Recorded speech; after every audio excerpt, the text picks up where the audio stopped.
Hello guys, welcome to today's market analysis video. चलिए, कल है एक्सपायरी, तो कल हम इसके लिए जैकपॉट का ट्रेड प्लान करेंगे। ठीक है, चलिए।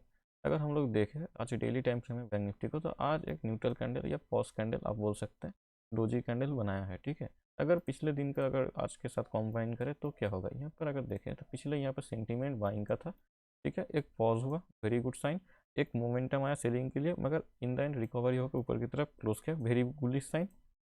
आज यहाँ पर पॉज ले रहा है, आज यहाँ पर इसे कंटिन्यूएशन में जाना चाहिए, तो जैसे कि निफ्टी जा रहा था, मगर आज ये यहाँ पर पॉज लिया है। ठीक है, तो कल क्या हो सकता है, कल इस डे के लो के नीचे नहीं आना चाहिए। ठीक है, कल इसके नीचे नहीं आना चाहिए, या यहाँ पर एक सपोर्ट एरिया है, छोटे टाइम फ्रेम में जाकर देखेंगे हम उसे, उस सपोर्ट एरिया के नीचे नहीं आना चाहिए। अगर उसके नीचे आकर 15 मिनट में अगर क्लोजिंग दे दिया तो प्राइस सेलिंग के लिए आ जाएगा। ठीक है, चलिए। मगर हम लोग जैसा कि प्लान करते हैं कि बाइंग के लिए प्लान करेंगे, क्योंकि निफ्टी बहुत ही बढ़िया बुलिश दिख रहा है, तो इन सब सिनेरियो में हम लोग बैंक निफ्टी को भी बाइंग के लिए रहेंगे। क्या पता ये यहाँ पर होल्ड कर रहा है और कल निफ्टी निकला है, साथ ही साथ ये भी निकल जाए, और बहुत ही बढ़िया बैंक निफ्टी में जैकपॉट एक्सपायरी मिल सकता है हम लोगों को, क्योंकि ये रेंज यहाँ पर बन रहा है। ठीक है, 1 2 3 दिन हो चुके, 3 दिनों से एक ही रेंज में ट्रेड कर रहा है। और क्या यहाँ पर बहुत से लोग ऊपर से कॉल और नीचे से पुट लगाए हुए होंगे, सेल करके हुए होंगे, तो उन लोगों का जैसे एसएल हिट होगा ना, तो प्राइस उसी तरह बहुत बढ़िया 200 से 300 पॉइंट इजीली मिल जाएगा हम लोग, या 500 पॉइंट भी मिल सकता है हम लोगों को। ठीक है, तो हम लोग उसी तरीके से प्लान करेंगे। चलिए, उसे छोटे टाइम फ्रेम में जाकर देख लेते हैं। 1 आवर टाइम फ्रेम में अगर हम लोग जाएंगे तो डिटेल में प्लान करें। कल मेरा ज़्यादा फोकस बैंक निफ्टी में रहेगा, क्योंकि ये जैसे ही इस रेंज को ब्रेक करता है, अगर सेकेंड हाफ में किया तब तो बहुत ही बढ़िया है। अगर सेकेंड हाफ में भी इस तरह से निकलता है तो वो प्रीमियम जो है 20 to 200, मैंने 20 का 200 हो जाएगा, वैसे प्रीमियम हम लोगों को मिल सकता है कल के लिए। मगर शर्त एक ही है कि प्राइस को फ्लैट ओपन होना है, उसके बाद यहाँ पर कंसोलिडेट करना है, सेकेंड हाफ के पर ब्रेक करना है। ठीक है, चलिए। जैसा कि हम लोग का पिछले दिन का भी एनालिसिस था कि प्राइस इस लेवल के नीचे जब तक नहीं जाता तब तक हम लोग सेलिंग के लिए प्लान नहीं करेंगे, जब तक ऊपर की तरफ है तो बाइंग के लिए हम लोग प्लान करेंगे। तो आज हम लोगों ने बस कुछ छोटे पोजीशन बनाए थे बाइंग के लिए, तो कुछ स्कैल्पिंग बने थे, कुछ बड़े टारगेट के लिए हमें प्लान नहीं हुआ है। चलिए, अगर देखें तो इस यहाँ पर एक रेजिस्टेंस है और नीचे एक सपोर्ट है, प्राइस इसके बीच में घूम रहा है, एक इसके बीच में एक और सपोर्ट क्रिएट हुआ है, जो आप लोगों को ये वाला लेवल देखने को मिल रहा है। तो प्राइस कल क्या हो सकता है, प्राइस कल इसके नीचे नहीं आना चाहिए। ठीक है, प्राइस इसके नीचे नहीं आना चाहिए। अगर प्राइस इसके नीचे आने लगा तो क्या होगा, अगर प्राइस इसके नीचे आने लगा तो यहाँ पर से थोड़ा सा सेलिंग का मोमेंट हमें यहाँ तक का मिल सकता है। हम लोग सेल जरूर करेंगे, कम क्वांटिटी में करेंगे। एग्रेसिव सेलिंग कब होगा, जब इसके नीचे होगा।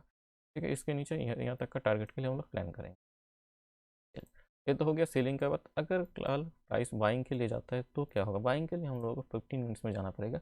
और सिनारियो देखिए, सिनारियो और कैंडलस्टिक चार्ट, चार्ट पैटर्न, ये सब देखते हुए प्राइस नीचे की तरफ ही आ रहा है, सबको दिख रहा है प्राइस नीचे की तरफ आ रहा है। ठीक है, तो प्राइस नीचे की तरफ आ सकता है। एक सिनारियो एक हो सकता है कि 5 मिनट का कैंडल नीचे ब्रेक करे और इमीडिएट दूसरा कैंडल ऊपर की तरफ निकल जाए और इस नीचे यहाँ पर ट्रैप कर ले सेलर को, और एक बाइंग का मोमेंटम हम लोगों को दे दे ऊपर साइड की तरफ। ऐसा एक सिनेरियो हो सकता है, क्योंकि जब भी चार्ट इस तरह से सबको दिखाता है नीचे जाएगा तब वो ऊपर ही जाता है, जनरली ऐसा ही होता है। ठीक है, जैसा कि यहाँ पर आप सब देख सकते हैं, पहले प्राइस यहाँ पर दिखाया नीचे जाएगा, उसके बाद नीचे आया, यहाँ पर से भी सब लोगों ने पुट का पोजीशन बनाए होंगे, ऊपर गया, नीचे आया, फिर से इस तरह से नीचे जाता है। तो प्राइस इस तरह से प्लान करता है, इस तरह से नहीं यहाँ पर खुल जाएगा, फटका नीचे आ जाएगा, उसके बाद यहाँ से सिंपल जैसा कि किताबों में होता है ब्रेकआउट रिटेस्ट और नीचे, ऐसा नहीं होता है प्राइस। इंटरडे में तो कभी नहीं मिलेगा आप लोगों को इस तरह का ट्रेड। कैसे सिंपल ट्रेड 10 साल पहले होते थे, अभी नहीं होंगे। चलिए, अगर देखें तो क्या हो सकता है, हमारे लिए एक छोटा सा रेंज यहाँ पर बन चुका है, प्राइस इसके अंदर कंसोलिडेट कर रहा है। जिस तरह भी ब्रेकआउट दें उसी तरफ हम लोग प्लान करें, जैसे कि डेली टाइम में भी एनालिसिस में प्लान किए थे, 1 आवर में भी प्लान किए थे, उसी तरह से हम लोग यहाँ पर भी प्लान कर रहे हैं कि अगर प्राइस इसके नीचे निकलता है तो यहाँ तक का टारगेट, इसके ऊपर निकलता है तो हमारे पास ये यहाँ पर रुकने वाला नहीं है। ठीक है, बहुत से लोग सोच रहे होंगे यहाँ पर रेजिस्टेंस मिल जाएगा, नहीं, यहाँ पर नहीं रुकेगा।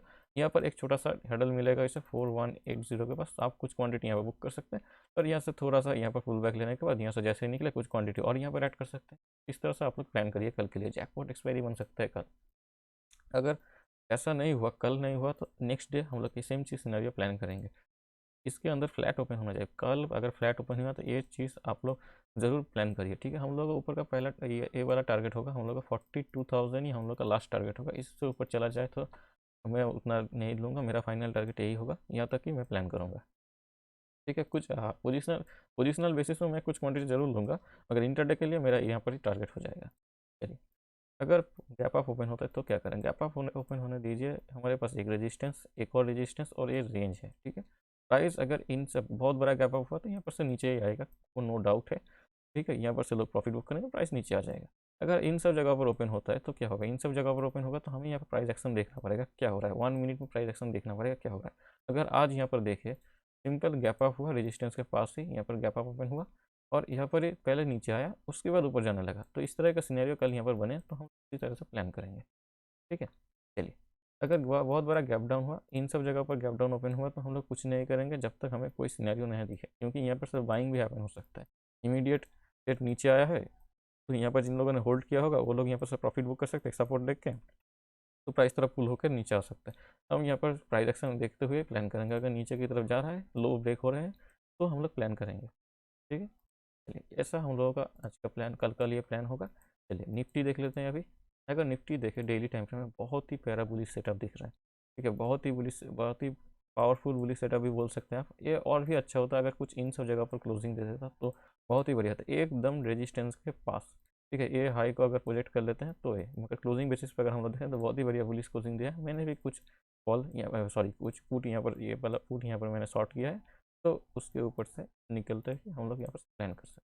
मेरा भी बुलिशनेस के सिनेरियो है, यहाँ पर से प्राइस ऊपर जा सकता है। और मैंने जैसे कि आप लोगों को बताया था ETF के लिए यहाँ पर एक बार परचेस किया था, एक और बार यहाँ पर परचेस किया है मैंने। ठीक है, ये वाला भी सिनेरियो यहाँ पर से फेक हो गया था, तो मुझे नहीं लगता इस बार यहाँ पर से नीचे जाएगा। अगर जाना होता तो यहाँ पर से नीचे जाता, इतना हॉल्ट नहीं करता। तो मैंने भी कुछ ETF इन सब जगह पर परचेस किया हुआ है। ठीक है, चलिए इन सब जगह पर ETF परचेस किया और स्टॉप लॉस कहीं इन सब जगह पर रखा है मैंने। चलिए ये तो हो गया ETF की बात। अब इंटरडे के लिए प्लान कर लेते हैं। इंटरडे के लिए सिंपल है, एक बहुत बड़ा रेजिस्टेंस यहाँ पर 17900 का है, इसके ऊपर निकले तो ही हम लोग बाय करेंगे और हमारा पहला टारगेट ये वाला लेवल होगा। ठीक है, चलिए अगर नीचे आने लगे तो नीचे तभी शॉर्टिंग का प्लान करेंगे जब प्राइस गैप डाउन ओपन होगा तब। ठीक है, जब तक गैप डाउन ओपन नहीं होता तब तक हम लोग प्लान नहीं करेंगे।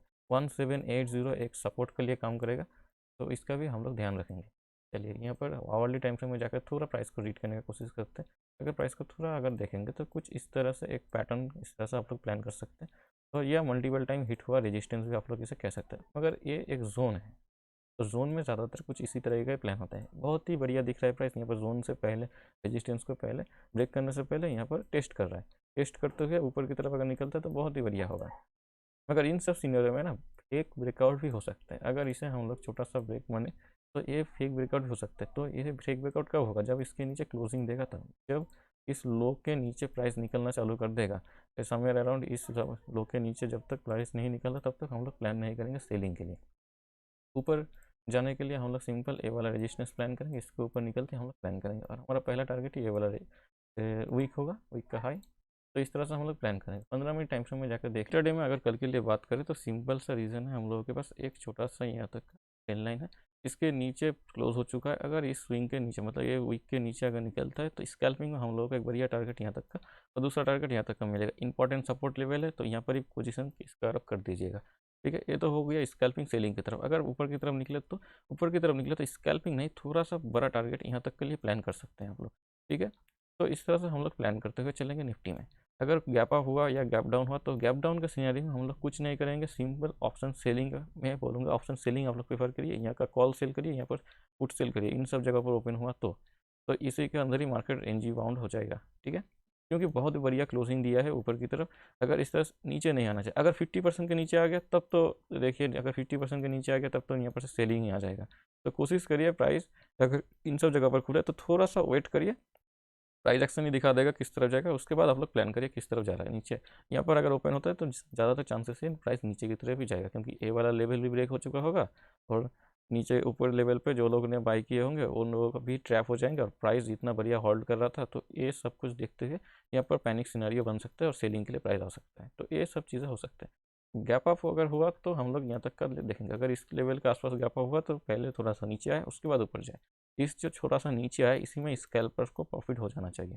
ठीक है, अगर 1 मिनट का एक कैंडल भी बन जाए एक बड़ा सा 20-30 पॉइंट का तो इनफ है। तो इस तरह से हम लोग प्लान करेंगे। ठीक है, चलिए रिलायंस देख लेते हैं। अभी रिलायंस अगर देखेंगे तो आज कुछ खास है नहीं रिलायंस में, मगर डेली टाइम फ्रेम अगर हम लोग देखें तो एक इस तरह का एक स्पिनिंग टॉप बना है। इन सब जगह पे स्पिनिंग टॉप मतलब स्पिनिंग टॉप अगर इन सब जगहों पर बने, इतना दिनों से गिर रहा है और यहाँ पर थोड़ा बेस बनाने की कोशिश कर रहा है, डोजी कैंडल बन रहे हैं, नीचे से वीक बन रहे हैं, तो इन सब जगह पे स्पिनिंग टॉप का मतलब है कि यहाँ पर अगर बायर और सेलर दोनों ही फाइट करना चालू कर दिए हैं, जिस तरह भी ब्रेकआउट हो हम लोग उसी तरह पोजीशन बना सकते हैं। ठीक है, मैं तो सिंपल बोलूँगा, यहाँ पर से अगर अपसाइड का मोमेंटम मिले, छोटा सा एसएल मिलेगा, एक बड़ा सा टारगेट मैं यहाँ तक का जरूर प्लान करूँगा। ठीक है, ये थोड़ा टाइम होगा, स्विंग ट्रेड से वेव थोड़ा बड़ा चलेगा, तो इस तरह से मैं प्लान करूँगा, क्योंकि वीकली टाइम फ्रेम में बहुत ही बढ़िया प्राइस है। तो ये सब चीज़ें सिनेरियो को आप लोग को देखना चाहिए। डेली टाइम फ्रेम में या इंटरडे के लिए मैं ज़्यादा प्लान नहीं कर रहा हूँ। यहाँ पर HDFC बैंक अगर देखें तो HDFC बैंक बहुत ही बढ़िया होल्ड कर रहा है। सिनेरियो में 1 2 3 रेड कैंडल बन चुके हैं। ठीक है, और सारे के सारे नेगेटिव ही दिखा रहे थे, ये वाला छोड़ के। तो यहाँ पर क्या हुआ है, पहले बाइंग मतलब सेलिंग हुआ, उसके बाद बाइंग हुआ और दूसरे दिन फ्लो में नहीं निकल पाए, ऊपर की तरफ नहीं निकल पाए, नीचे आके यहाँ पर क्लोज दे रहा है। अगर ये वाला लेवल 1650 के नीचे अगर निकलना चालू करता है यहाँ पर, तो हम लोग सेलिंग के लिए एक पोजीशन क्रिएट कर सकते हैं, या आप लोग इस डे के लो को प्लान कर सकते हैं। सेलिंग का पोजीशन क्रिएट करिए, इस स्विंग तक का हम लोग का पहला टारगेट होगा। ठीक है, तो ये हम लोग प्लान कर सकते हैं नीचे के लिए, यही होगा हम लोग का पहला का चीज़। और दूसरा कोई ट्रेड आप इसमें प्लान मत करिए, एक साइड का प्लान करिए। ठीक है, मतलब ये जो बाइंग हुआ है तो ये जनरली ऊपर साइड ही जाने का कोशिश कर रहेगा। ठीक है, तो आप लोग जब भी सेलिंग करिए कम क्वांटिटी का प्लान करिए। मैं सेलिंग के लिए इसे प्रेफर करूँगा, बाइंग के लिए नहीं करूँगा, क्योंकि बाइंग के लिए कुछ और देखते हैं हम लोग। चलिए, बाइंग के लिए ICICI बैंक बहुत बढ़िया दिख रहा है। अगर देखेंगे कुछ इस तरह का पैटर्न है, तो ये पैटर्न में जनरली ये यहाँ पर क्लोजिंग तो दिया है इस यहाँ पर, तो ये फ्लो में थोड़ा इन सब जगह पर आने का कोशिश करेगा, तो हमें यहाँ पर एक बढ़िया सा टारगेट मिलेगा। तो इससे भी 15 मिनट टाइम फ्रेम में जाकर देख लेते हैं। 15 मिनट टाइम फ्रेम में अगर हम लोग देखें तो क्लोजिंग बेसिस में प्राइस थोड़ा बहुत ज़्यादा नीचे आया है। अगर प्राइस इन सब जगह पर ओपन होता है, थोड़ा सपोर्ट फॉर्म करता है, ऊपर की तरफ जाता है, तो पहला टारगेट हम लोगों का ये वाला होगा, दूसरा टारगेट हम लोग का यहाँ पर रेजिस्टेंस होगा। तो ये चीज़ हम लोग प्लान कर सकते हैं। और नीचे के जाए तो हम लोग इसे अवॉइड करेंगे, नीचे के लिए हम लोग HDFC बैंक यूज़ करेंगे। ठीक है, बाइंग के लिए ICICI बैंक और सेलिंग के लिए HDFC बैंक। तो ये दोनों को इस तरह से प्लान करते हुए चलिए। एक्सिस बैंक अगर हम लोग देखें तो कुछ खास है नहीं, सिंपल रेजिस्टेंस के पास मतलब सपोर्ट के पास यहाँ पर होल्ड कर रहा है। यहाँ पर एक फेक ब्रेकआउट का सिनेरियो बना, मगर मोमेंटम नहीं है ऊपर की तरफ, तो ये कुछ इस तरह से एंड हुआ है। अगर देखें तो रेजिस्टेंस के पास ही ओपन हुआ था, 5 मिनट्स में यहाँ पर बहुत ही बढ़िया पैटर्न था नीचे जाने के लिए। या आप लोग अगर देखें तो लो ब्रेक हो रहे थे, तो इस तरह से आप लोग यहाँ पर एक छोटा सा सेल यहाँ तक का एक बढ़िया टारगेट मिल सकता था आप लोगों को। अगर आई होप आप लोगों ने यहाँ पर ट्रेड किया होगा। अगर कल के लिए प्लान करें तो इसे अवॉइड कर दीजिए, जब तक ये सपोर्ट है तब तक। ये सपोर्ट के नीचे एक बार ट्रैप करने की कोशिश किया है, दूसरी बार भी आ सकता है, तो जब तक इस लेवल के नीचे नहीं जाता तब तक हम लोग सेलिंग के लिए प्लान नहीं करेंगे। और बीच बीच में इन सब जगह पर सपोर्ट है, तो हम लोग इसे अवॉइड करना ही ज़्यादा पसंद करेंगे। चलिए, TCS देख लेते हैं। TCS को मैं डेली टाइम फ्रेम में दिखाऊंगा आप लोगों को एक चीज़। देखिए, डेली टाइम फ्रेम में मैं बोल रहा था कि यहाँ पर यार स्विंग ट्रेडिंग के लिए बहुत ही बढ़िया सिनेरियो बन रहा था। ये एक रेजिस्टेंस जोन है और इसके यहाँ पर थोड़ा होल्ड करके ऊपर की तरफ निकलना चाहिए, और अभी यही सिनेरियो बन रहा है। प्राइस यहाँ पर ब्रेकआउट देने का कोशिश तो कर रहा है, मगर होल्ड पहले करेगा। होल्ड करे, उसके बाद इसी होल्ड के दौरान अगर ये स्विंग जो है एक क्लोजिंग प्राइस जो इसके नीचे निकलना चालू कर दे, 15 मिनट में एक कैंडल क्लोज कर दे, तो हम लोग को एक शॉर्टिंग का बहुत ही बढ़िया चांस मिलेगा, क्योंकि ये तब रुकने वाला नहीं होगा। कुछ लोग यहाँ पर खरीद चुके होंगे, तो वो लोग अपना स्क्वायर ऑफ करेंगे तो प्राइस और भी नीचे आएगा। तो यहाँ पर से प्राइस, ये वाला हमारा पहला टारगेट। उसके बाद आप लोग कुछ क्वांटिटी होल्ड कर सकते हैं, depend on the price action, क्योंकि बड़ा टारगेट यहाँ तक भी मिल सकता है अगर ये फेल हुआ तो यहाँ पर।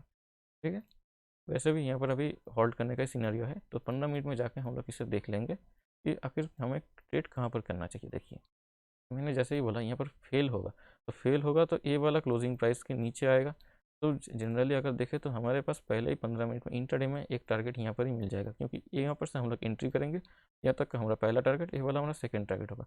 अगर इसके नीचे निकलता है तो पोजिशनल बेसिस में हम लोग शॉर्ट कर सकते हैं। कुछ इस तरह का हम लोगों का प्लान रहेगा। डेली को और 15 मिनट को सेम रखिए, या इंटरडे को और डेली व्यू को एक साथ प्लान रखिए, तो आप लोग बहुत ही बढ़िया लंबा टारगेट के लिए प्लान कर सकते हैं या स्कैल्पिंग कर सकते हैं। कुछ इस तरह से आप लोग ट्रेड प्लान करिए, तो ट्रेड लेना ईजी होगा और आप लोग इधर उधर का ट्रेड मत नहीं लेंगे। अगर ऊपर की तरफ निकलता है तो क्या करेंगे, ऊपर की तरफ निकलता है तो हम लोग ट्रेड नहीं करेंगे। सिंपल रीज़न है, क्योंकि हम लोग डेली टाइम फ्रेम ऊपर जाने से पहले थोड़ा कंसोलिडेशन चाह रहे हैं। अगर कंसोलिडेशन होना है तो प्राइस किस तरह से कंसोलिडेशन होना पड़ेगा। ठीक है, चलिए, अगर